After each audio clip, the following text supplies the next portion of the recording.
committee of the whole meeting to order, please, for Monday, February the 25th. We'll start with approval of the agenda. Let the February 25th, 2019 committee of the whole meeting agenda be adopted as presented. I have a move and a shaker. That's good. I got both. And excuse me, here we go again. All in favor? Opposed? Carried. Adoption of the minutes, that the minutes of the committee of the whole meeting held November the 26th, 2018 be adopted as presented. Moved by, and second? I'll second. Second. Thank you. All those in favor? Opposed? Carried. That the minutes of the committee of the whole meeting held February the 11th, 2019 be adopted as presented. Moved. No, second. Second, thank you. All those in favor? Opposed? Carried. Okay, permits and bylaws. I'll turn it over to Ms. Bellingham for the moment, please.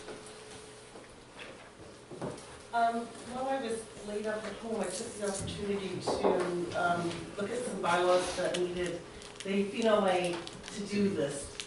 The council procedure bylaw we needed to update because it did talk about being the first meeting in December, so with elections moving. So I did generalize it that it'd be the first Monday in the month following general elections. Then I took the opportunity to go through and look at other changes in the bylaw.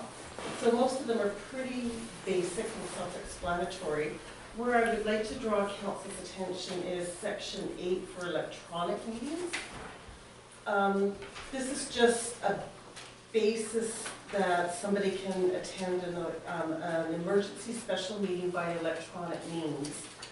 Now, council does have this opportunity, if they so choose, to expand what provisions in which you would want to allow somebody to attend electronically.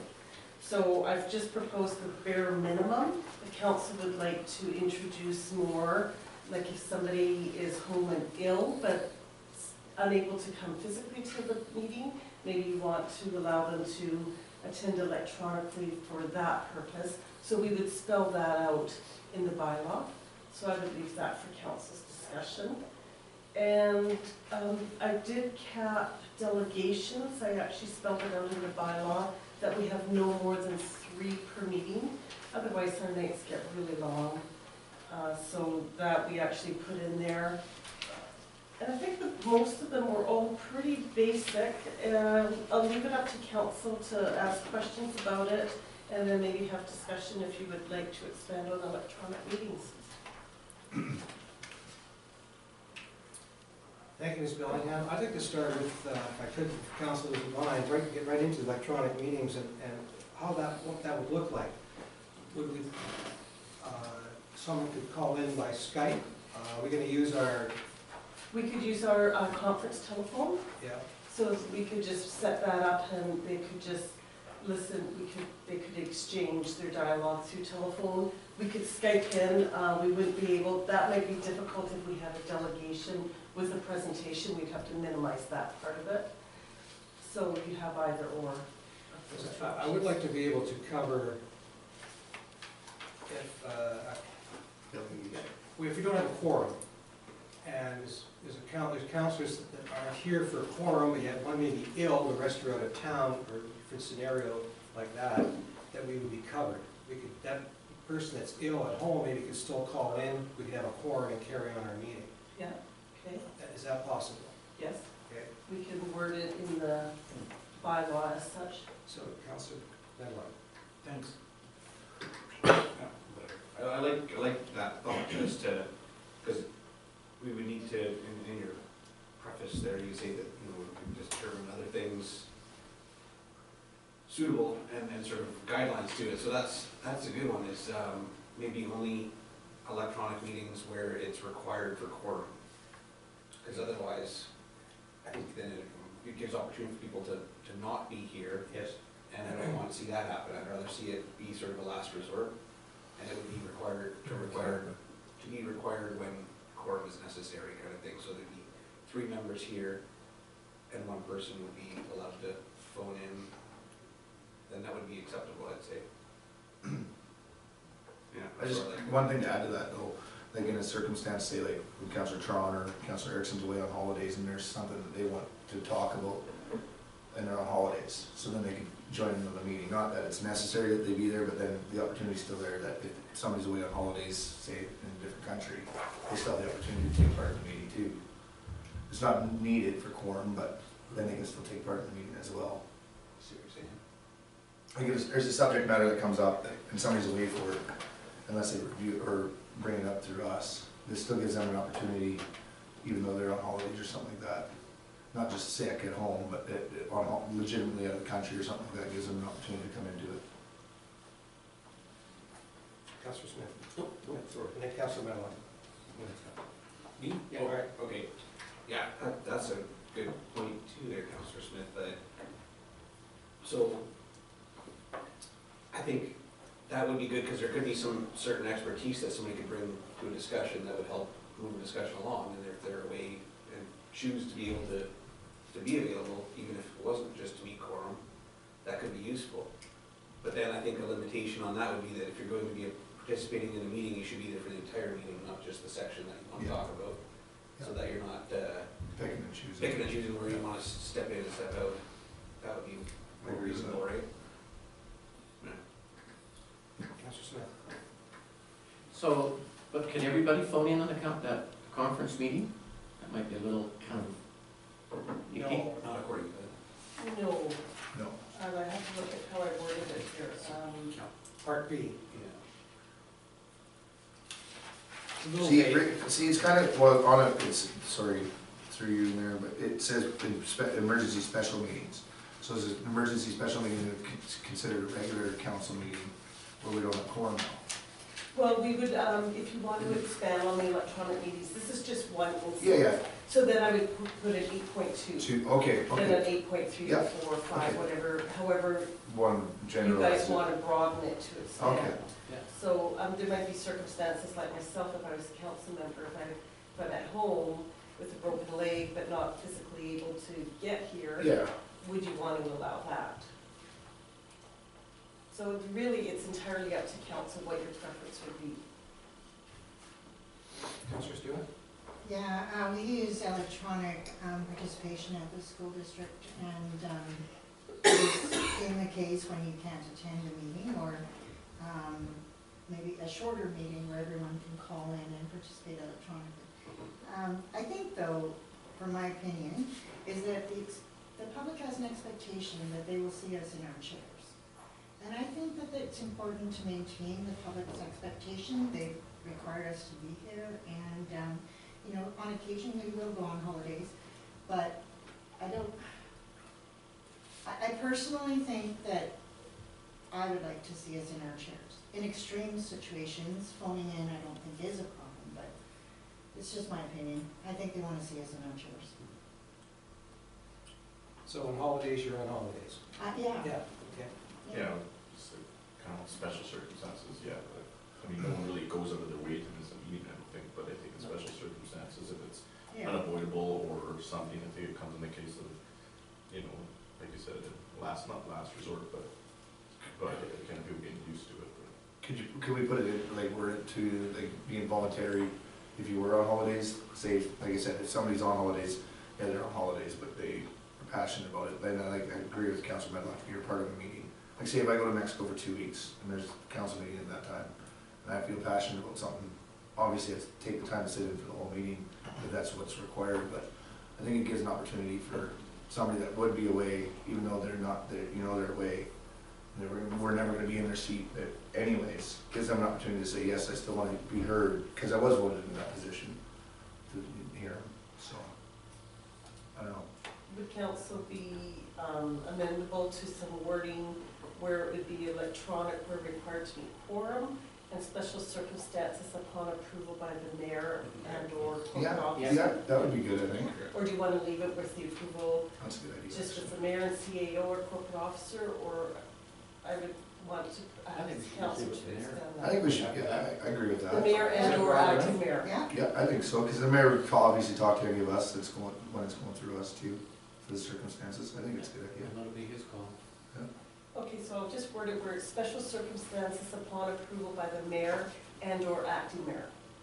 Yeah. So if the mayor's absent and Councillor Smith was the acting mayor, then it would be his decision to. Quick meeting went on in there.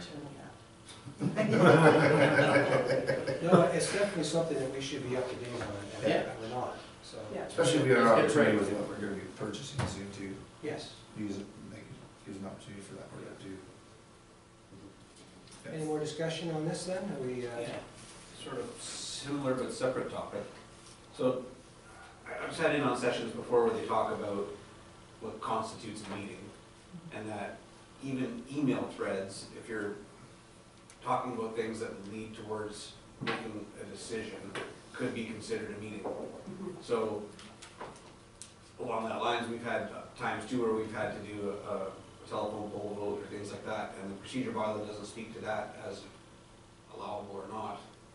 So where Usually would that fit in? with an email poll or a telephone poll, we bring that to the next meeting and council ratifies that decision at the So it next still meeting. doesn't do a meeting. So is there somewhere in a procedural bylaw that explains that that is allowed? I haven't seen it, but I mean, I can certainly incorporate. Maybe we should, so that there's no something gray area, to it's just, that. it's black and white in print that it's, Where, yeah, because where it deemed usually, necessary, yeah, being a time constraint. because usually it's the time constraints, we need a decision right then and there. Okay, so. Because that's given without notice, right?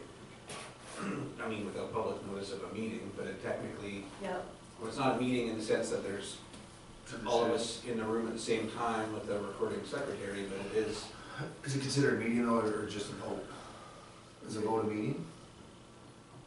I don't know. it's more of a vote to move a decision forward so that we can act on it right then and there. And then it's ratified at the next. To be honest, my own opinion on those type of polls is I've never really liked them because they don't get discussion. You just That's right. get Yeah. a staff person asking a council person your opinion on this, and you don't get to hear different sides of the story. Exactly. I'd say historically, the times that it has happened, which isn't been many, they've been fairly black and white, like easy to understand situations. They don't require a lot of discussion. So I've felt more comfortable with them, but, I just thought there should be something in the procedural bylaw that explains that. But then, what emails do, I haven't remembered that happening either in the past where we've had email conversations that lead towards a decision. But I think that we should all be aware that that is a potential. Okay, yeah. You're right, Councilor Minnick. I think I only recall a vote, no conversation really. So I would prefer to avoid email voting if we can, but if it's necessary, we should have it in there somewhere. I can incorporate that part of it. And then the whole bylaw would come back again with the new parts and say blooming, so you can sort of see where the changes have happened. Just quick on that, is there, I'm young, but I'm not that young anymore. With the Skype and things, is there a possibility with this electronic part of it, that when there is a time-sensitive vote like this, can you have, like, if everyone's got cell phones, I think, if you can use Skype with everybody in that, on that at the same time, like to do a special meeting type thing, can you have everybody visible to take part in that conversation?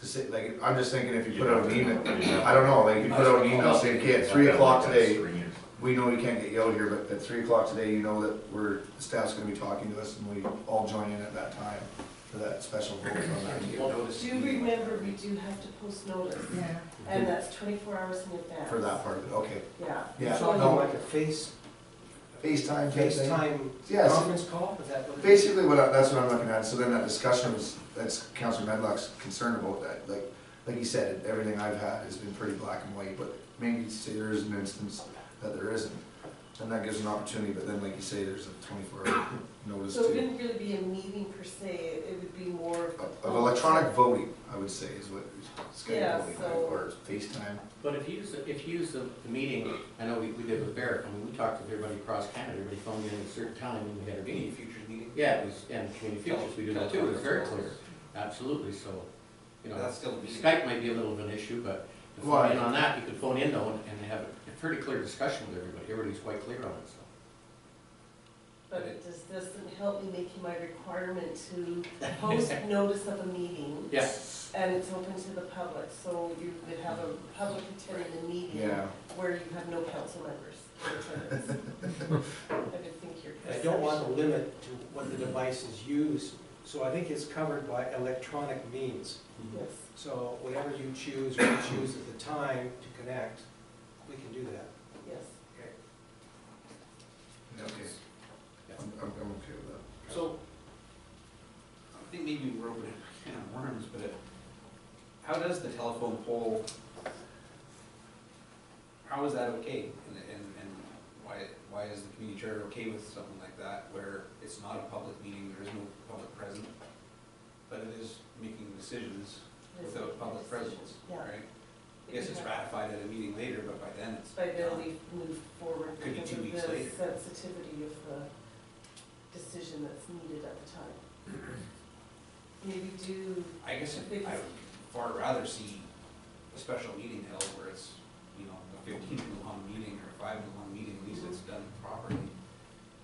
I've never felt comfortable with those phone call no, calls, that's I can my appreciate point. that. Yeah. But I think usually most of the telephone polls that have happened, if I can recall, the subject matter's already being discussed at a council Yeah. meeting. It It's not doesn't just make it coming any out of better, but at least you're bringing it back to the council meeting for the public to hear the ratification of the decision made and any justification to it if necessary. Yeah. It's only really called at the mayor's discretion if it's needed, right? So it's gonna be a pretty rare thing, so. I'm trying to think of a couple that we've had that have been very minor, but I do see where Councilman Buck's coming from. Like, none of them have been like a zoning amendment or anything like that. Yeah. Yeah.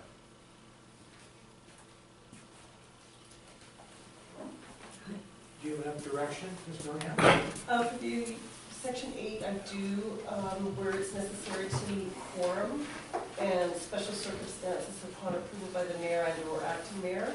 And then I'll incorporate a section for email or electronic telephone polls where necessary. And then I'll incorporate those, bring them back to another committee of the whole for council to review again.